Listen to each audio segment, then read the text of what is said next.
성도님들 기도 많이 해주셔서 건강하게 회복해서 이 자리에 서게 되었습니다. 코로나는 또 지나갔는데 일종의 후유증으로 아직 기침이 멈추지를 않네요. 계속 장기침을 하다 보니까 목이 좀 잠겨 있습니다.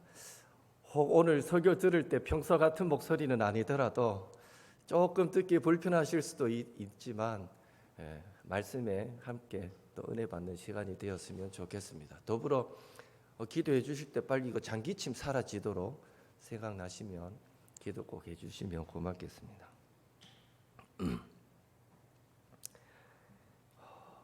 성경 시대를 구분할 때 모세의 후계자였던 여호수아가 죽은 이후부터 이스라엘의 왕이 세워지기 전까지의 그 시대를 사사들이 통치하던 사사시대라고 말합니다. 사사시대의 특징은 우리가 지난 시간에 살펴본 대로 범죄하고 그러면 심판이 있고 그때에 회개하고 그러면 구원하시고 평화가 주어졌다가 다시 타락하여 범죄하고 이러한 유형이 반복적으로 악순환되어 일어나던 시대가 사사시대였습니다. 이스라엘 백성이 조금 살만해지면 타락하여 하나님을 배반하고 불신앙으로 돌아서서 악을 행하게 됩니다. 그러면 하나님의 징계로 이스라엘은 급격하게 쇠약해져서 이방 나라의 침략을 받고 주권을 빼앗기고 압제당하고 학대받아 신음하게 되었던 것이죠. 그러나 이스라엘이 그 고통 중에 하나님께 회개하고 돌이켜 부르짖게 되면 하나님은 기다렸다는 듯이 그들에게 사사를 보내셔서 이스라엘을 압제자들의 손에서 구원해 주시고 다시 평화를 허락해 주셨습니다. 그런데 그 평화는 그리 오래 가지 못했습니다. 이스라엘은 다시 그 평화의 기간에 타락하여 하나님을 떠나버리는 불신앙의 죄를 범하고 말았기 때문입니다. 이 어둠의 시대 가운데 이런 악순환이 반복적으로 일어나고 있는 시대 가운데 마치 사막의 오아시스처럼 하나님께서 은혜로 세워주신 사람들이 있는데 그들이 바로 사사입니다. 오늘은 하나님께서 사사들을 통해 일하시는 모습을 살펴보면서 함께 은혜 받는 시간이 되기를 원합니다. 첫째로 하나님의 은혜가 임할 때 이스라엘은 평화를 누렸다라는 사실을 우리는 기억해야 합니다. 다시 말해 하나님의 은혜로 사사들이 세워졌을 때 이스라엘은 고통을 종결짓고 평화를 누릴 수 있었다는 것입니다. 사사기 3장에 보면 메소포타미아 왕 구산 리사다임이 이스라엘 백성을 8년 동안 괴롭힙니다. 그때 이스라엘 백성이 하나님께 부르짖자 하나님의 영이 온니엘에게 임하였고 온니엘이 사사가 되어서 메소포타미아 그 왕에게서 이스라엘을 구원하였으며 그 땅에 약 40년간의 평화가 임하게 됩니다. 그 후에 다시 이스라엘 백성이 하나님 앞에 악을 행했을 때 이스라엘은 이번에는 모압 왕 에글론으로 인해서 18년 동안 괴롭힘을 당하게 되는데 그때 이스라엘 백성이 부르짖자 이번에는 하나님께서 에훗을 사사로 세우셔서 모압 왕 에글론을 죽이고 이스라엘을 해방시키며 이로 인해 이스라엘은 약 80년 동안 평화의 시간을 맞이하게 됩니다. 그리고 오늘 본문에 나오는 드보라가 사사로 세워졌을 때도 이스라엘은 20년 동안 가나안 왕 야빈에 의해서 학대를 받다가 드보라가 사사로 세워짐으로 구원을 받고 40년 동안 다시 평강을 누리게 됩니다. 이렇듯 하나님의 은혜가 임할 때 하나님께서 은혜로 사사를 세워주셨을 때 이스라엘은 이방 나라의 압제에서 벗어나서 참 평화를 누릴 수 있었던 것입니다. 오늘 저와 여러분도 참된 평화, 샬롬을 누리며 살 수 있는 것은 오직 하나님의 은혜가 임할 때, 하나님의 은혜의 통치를 받을 때인 줄로 믿습니다. 하나님의 은혜로 세워진 사사들이 이스라엘 백성을 인도하고 다스릴 때, 왕이신 하나님이 사사들을 통해서 이스라엘 백성을 다스렸을 때 이스라엘은 참 평화를 경험할 수 있었습니다. 흉악한 귀신이 들린 가나안 여인의 딸이 고침받은 것도, 자유하게 될 수 있었던 것도 부스러기 같은 은혜를 구할 때 주께서 베풀어 주신 놀라운 은혜 때문이었습니다. 거센 바람과 물결로 밤새 씨름하던 제자들이 그 위기의 상황에서 건짐받을 수 있었던 것도 물결 위를 걸으셔서 제자들에게로 찾아와 주시는 주님의 은혜 때문이었습니다. 하나님의 은혜가 모든 상황에서 우리를 이기게 하고 우리에게 참 평안을 가져다 주는 것이지, 우리의 외적인 상황이 결코 승리와 안전과 평안을 보장하는 것이 아니라는 것입니다.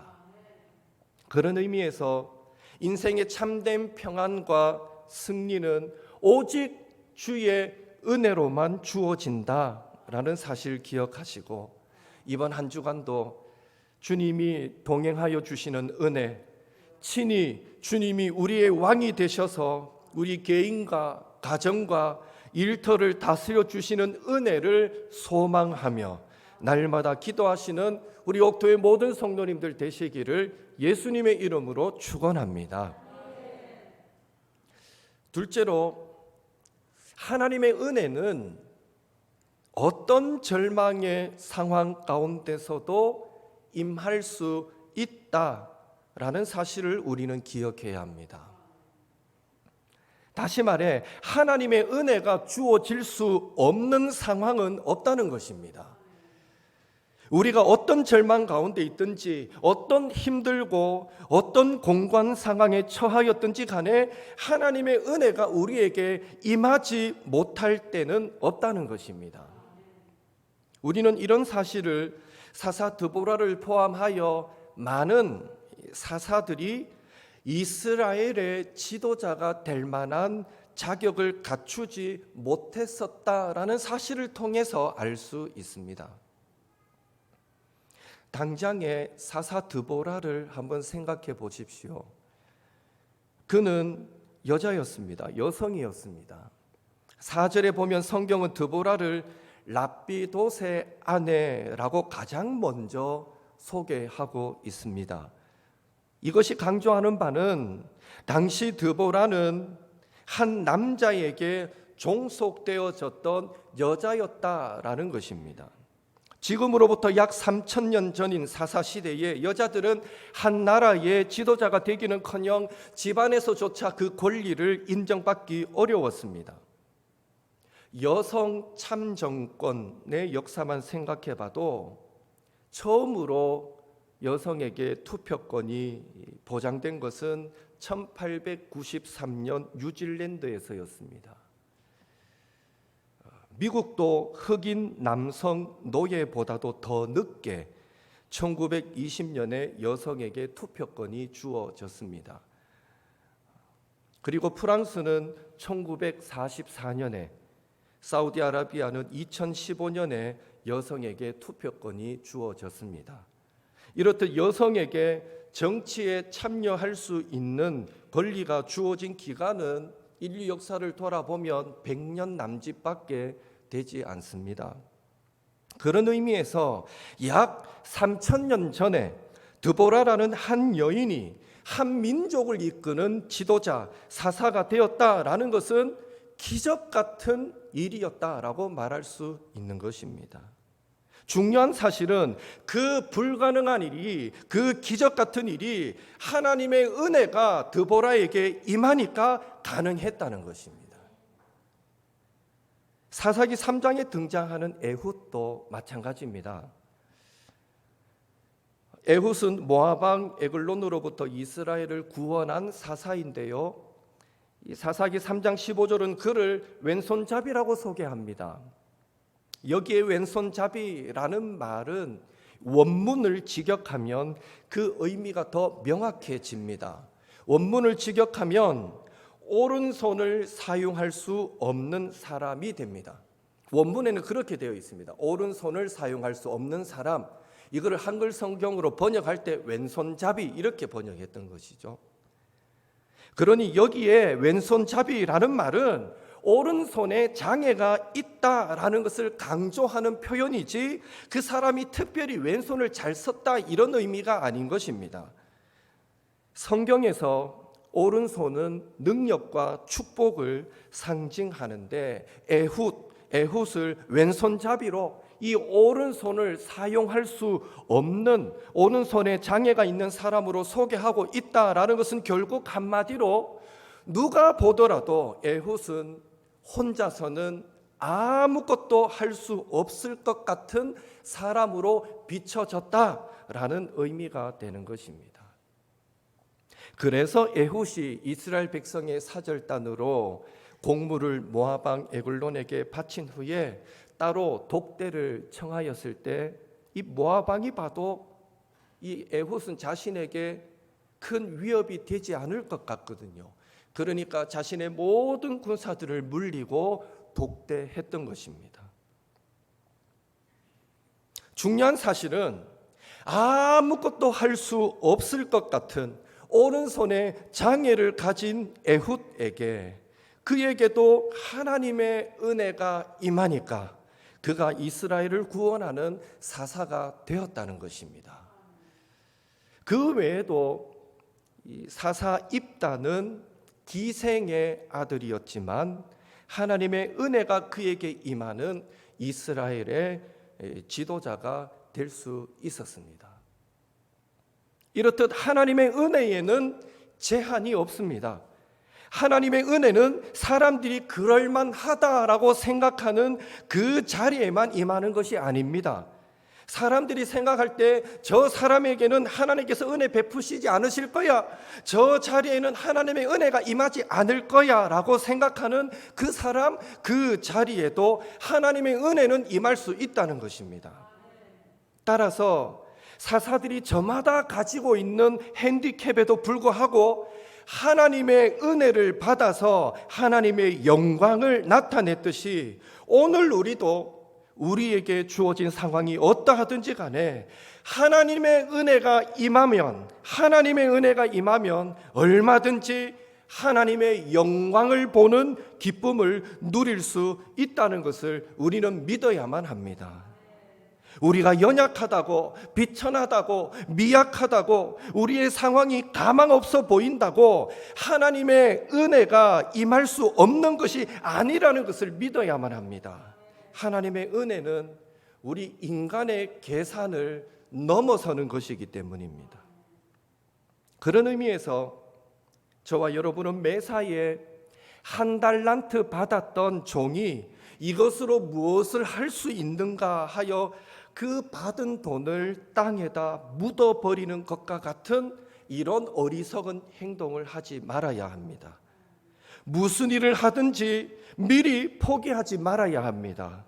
하나님의 은혜가 나에게는 임하지 않을 거야, 이렇게 자포자기하지 말아야 합니다. 하나님의 은혜는 제한이 없기 때문입니다. 야구를 보면 9회 말 투아웃 이후에도 얼마든지 역전의 승리가 가능하듯이 우리가 이제는 너무 늦었어 라고 생각하는 그 순간에도 하나님의 은혜가 임할 시간은 얼마든지 남아 있다고 믿어야만 하는 것입니다. 바라기는 절망의 상황에서 임한 하나님의 은혜가 여러 번, 매번 이스라엘을 구원하였듯이 오늘 우리가 처한 절망의 자리, 안 될 것 같은 자리, 소망이 다 사라진 것 같은 삶의 자리에도 하나님의 은혜가 임하기만 하면 기적은 일어나는 것입니다. 어떤 순간에서도 이 믿음 잃지 않으시는 저와 여러분 되시기를 예수님의 이름으로 축원합니다. 셋째로, 하나님께서 우리에게 은혜를 주셨을 때 우리는 그 은혜를 온전히 간직함으로 하나님의 영광을 보게 된다라는 사실을 기억해야 합니다. 그런 의미에서 하나님의 은혜는 받는 것보다 잘 간직하는 것이 더 중요하다라고 말할 수 있습니다. 우리는 드보라와 바락을 통해서 은혜를 잘 간직하는 것이 얼마나 중요한가 하는 사실을 깨닫게 됩니다. 우선 드보라는 하나님의 은혜를 잘 간직했던 사람입니다. 앞서 설명드렸듯이 사회적 분위기는 여자가 사사가 되는 것에 대해서 그다지 인정하는 분위기가 아니었습니다. 성경에 나오지는 않지만 나는 드보라가 우리의 리더인 것을 인정할 수 없어 라고 대놓고 말하는 자들도 있었을 것입니다. 그러함에도 불구하고 4절 5절을 통해 우리는 드보라가 자신에게 은혜로 주어진 사사라는 직무를 얼마나 잘 감당했는지를 알 수 있습니다. 4절 5절 함께 읽겠습니다. 그때에 랍비돗의 아내 여선지자 드보라가 이스라엘의 사사가 되었는데 에브라임 산지 라마와 베델 사이 드보라의 종려나무 아래에 거주하였고 이스라엘 자손은 그에게 나아가 재판을 받더라. 아멘. 여기에 보면 드보라의 성격이 어떻고 어떤 집안의 사람인가, 그가 사사가 될 수밖에 없는 이런 어떤 자격을 전혀 기록하고 있지 않습니다. 그저 드보라가 종려나무 아래에 거했고 이스라엘 자손이 그에게 나아가 재판을 받더라라고 기록되어 있는데요. 이 사실에서 우리는 두 가지를 생각해 볼 수 있습니다. 첫째로 드보라가 주변의 시선에 아랑곳하지 않고 자신에게 주어진 사사로 번역했지만 다르게 번역하면 재판관입니다. 재판관. 자신에게 주어진 사사, 이 재판관의 직무를 성실히 잘 감당하고 있었다라는 것을 강조해 줍니다. 종려나무 아래에서 그에게 나오는 모든 사람들을 재판하였다라는 이 짧은 기록이 그가 맡은 직무를 잘 감당하고 성실히 감당하고 있었다라는 것을 말해 줍니다. 둘째로 드보라의 이름의 뜻은 꿀벌입니다. 또 드보라가 거주하며 재판했던 종려나무는 대추 야자나무로서 꿀처럼 단 열매를 맺습니다. 따라서 꿀벌인 드보라가 꿀이 흐르는 나무인 종려나무 아래에서 그에게 나오는 사람들에게 재판을 했다라는 것은 그 재판을 받는 사람들이 재판을 달게 받았다라는 것을 또한 강조해 주고 있는 것입니다. 이렇듯 드보라는 자신에게 주어진 사사로서의 사명을 성실히 공정하게 잘 감당하였던 것입니다. 간혹 하나님께서 부패한 이스라엘 지도자들을 향해서 정의를 쓴 쑥으로 바꾸며 공의를 땅에 던지는 자들이여, 아모스 5장 7절에 이런 표현이 나오는데 이런 부패한 지도자들을 종종 책망하셨던 것을 생각하면 드보라는 여성이었지만 그 누구보다도 뛰어나게 사사라는 하나님의 은혜를 잘 간직했던 사람임을 우리는 알 수 있는 것입니다. 그리고 그렇게 하나님의 은혜를 잘 간직했던 드보라는 결국 1등 공신이 되어서 하나님께서 이스라엘을 위해 일하시는 구원의 영광을 직접 보는 그 기쁨도 누릴 수 있었던 것입니다. 그러나 이 바락의 경우는 다릅니다. 우선 바락은 드보라를 통해서 하나님의 부르심의 은혜를 받습니다. 6절 7절 같이 읽습니다.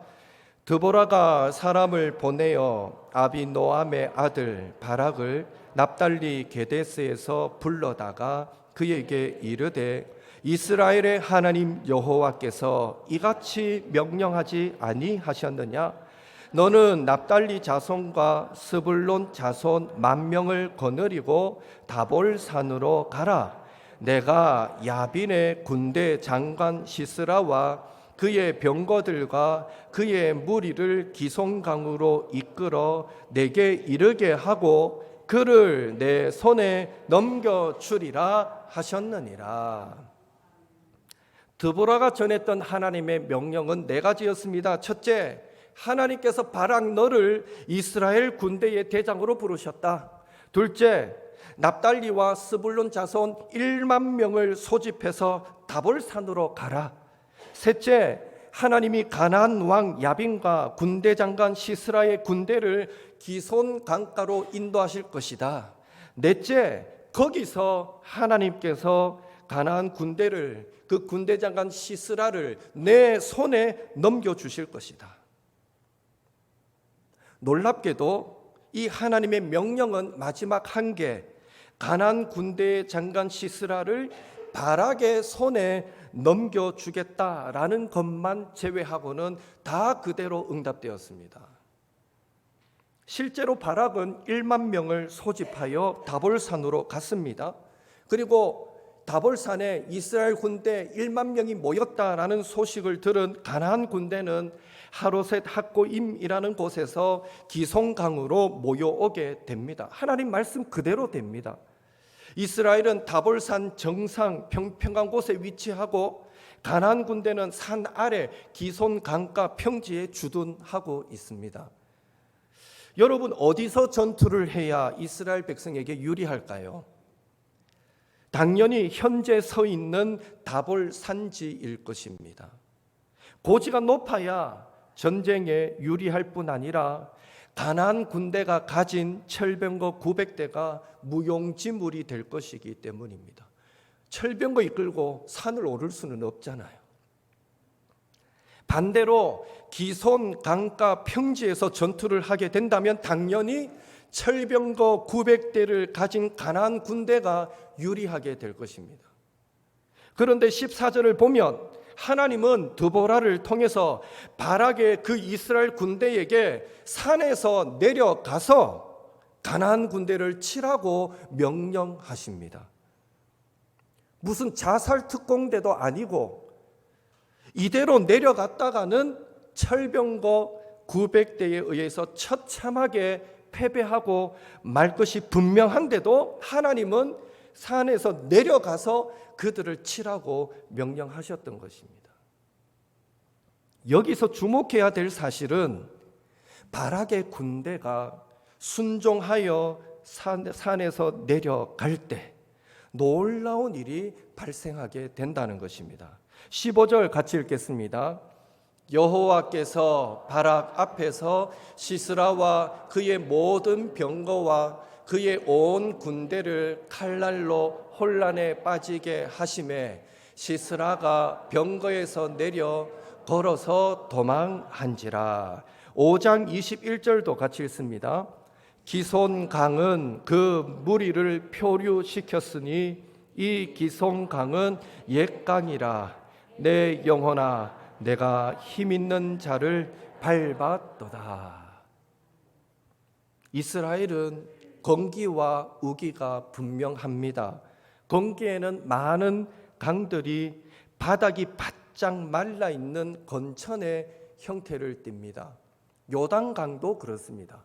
여러분, 요단강 이러면 강이라는 단어 때문에 뭔가 좀 넓고 물이 많고 뭐 이런 것을 생각하실 수 있는데, 제가 오래전에 성지순례 갔는데 한참 이 관광버스를 타고 가다가 차를 세우더니 다 내리라는 거예요. 가이드가 내렸어요. 뭐 아무것도 아닌 곳에 내렸어요. 내리고는 옆에 보라는데 정말 또랑이 흐르고 있어요. 물도 제가 생각할 때 그냥 또랑이, 진짜 쩔쩔쩔쩔 수돗물 좀 틀어놓은 것 같은 느낌의 물이 흐르는 또랑인데 그 앞에 우리를 세워놓고는 이게 요단강입니다 이러더라고요. 예, 건기와 우기 때에 이 차이가 확연하다는 거죠. 비가 오면 이 강물이 불어나서 사람이 건너지도 못한 만큼 불어나고, 또 이 건기가 되면 거의 말라버리는 형태의 강들이 이스라엘에는 많습니다. 오늘 기송강도 5장 21절에 옛강이라 이런 표현을 치면 옛날엔 강이었을지 몰라도 지금은 말라있는 땅이다라는 것이 전제되거든요. 그러나 비가 오기만 하면 말랐던 땅들은 금방 또 물이 흐르는 강으로 변하고 강바닥은 진흙과 같이 변하게 됩니다.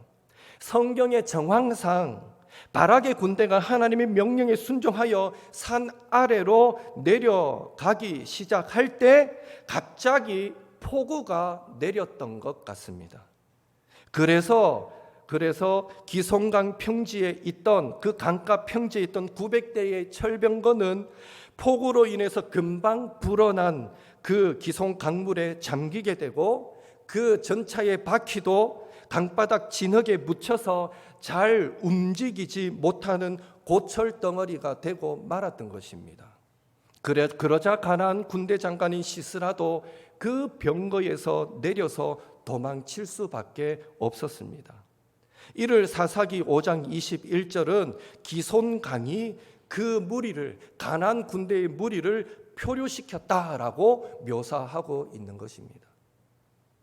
재미있는 사실은 시스라가 철병대 900대를 버리고 도망을 가는데 시스라의 군사들은 하로셋 학고임 그들의 원래 있던 주둔지였습니다.